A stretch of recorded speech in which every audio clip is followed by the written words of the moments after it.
more than a little too hot. Oh no. Wait. You're getting it. It's a bit like a little meat facial, I guess. That's kind of gross. Why not?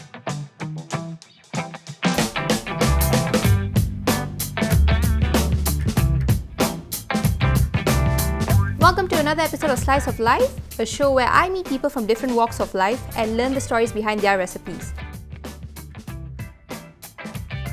My guest for today is Aleesha. Welcome to the show. Hi everyone, my name is Aleesha. I'm a mental health and sexual violence advocate, and I run an Instagram account called Self Ally, which you can check out. When did you start Self Ally and what got you started? So I started in 2017. I was diagnosed pretty young with anxiety and depression, and a lot of the information I needed was just not accessible. So my priority is making as much information accessible for people as possible. What dish have you got for us today? So Keema Samosas.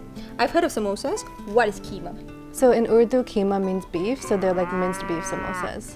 So it's my grandmother's recipe, and it's something that, when I'm depressed, I tend to gravitate towards spicy foods because I feel like when you're depressed, your senses are a little bit numbed.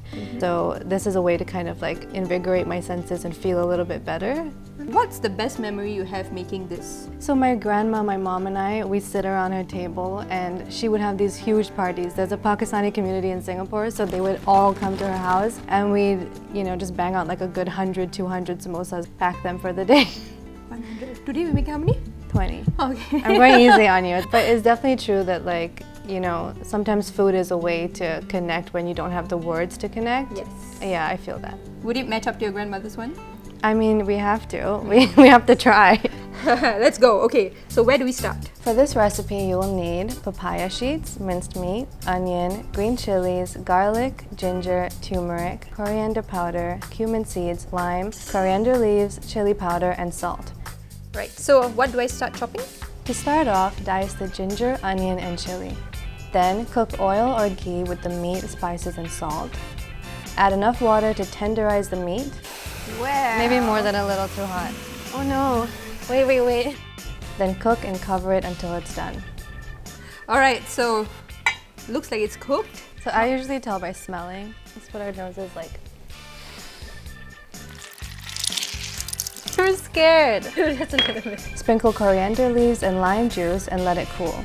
Cut each popia sheet into 3 strips. You take some keema, put it in, folding into triangles. Then close the corners using a mixture of flour and water, which will act as a glue. Take your samosas and deep fry in oil until light brown. Serve with a dip of your choosing.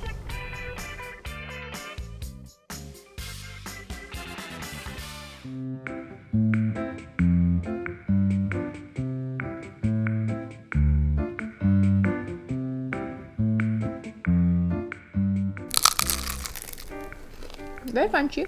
It's good flavoring. I think my grandma will be proud of us. If you had to rate this out of 5, what would you give it? Like a good 4. How do you think I can improve? Maybe not so much a lemon or lime? Yeah. I mean, it is pretty spicy to me. For real? For real? Oh, my heart is beating fast.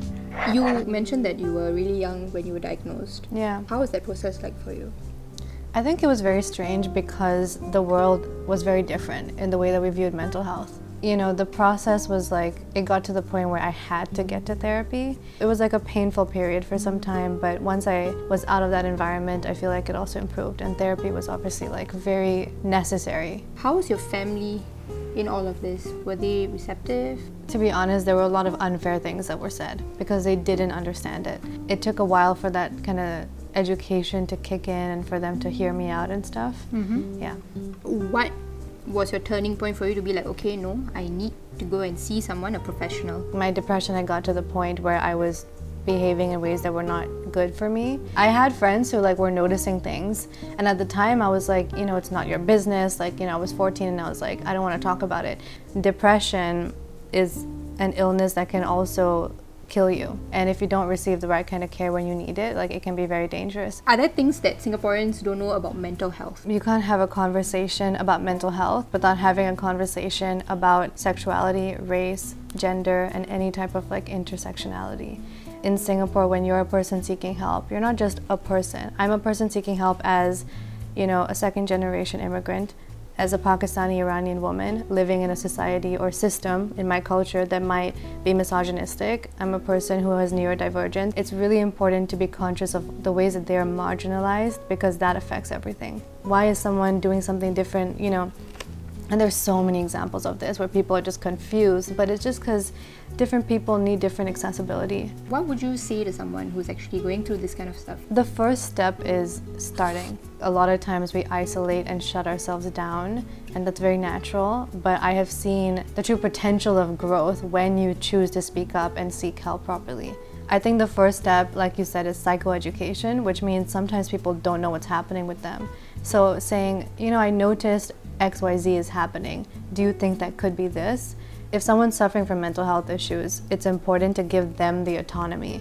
When we're looking at survivors or people who are suffering, the most important thing is giving them back control instead of taking it away from them. It's really important to be like, what would help you? What do you need? And go off of that rather than making assumptions. What are your self-care tips? Really listening to myself and my needs and immediately doing what I need. So I am very conscious about asking myself, what do you really need right now? I think it's like a practice of just really listening, not just to others, but to really understanding your needs. Letting go of the guilt and just doing what you want to do to feel good is something we need to actually practice, especially in the world we live in. So you studied psychology and you started Self-Ally.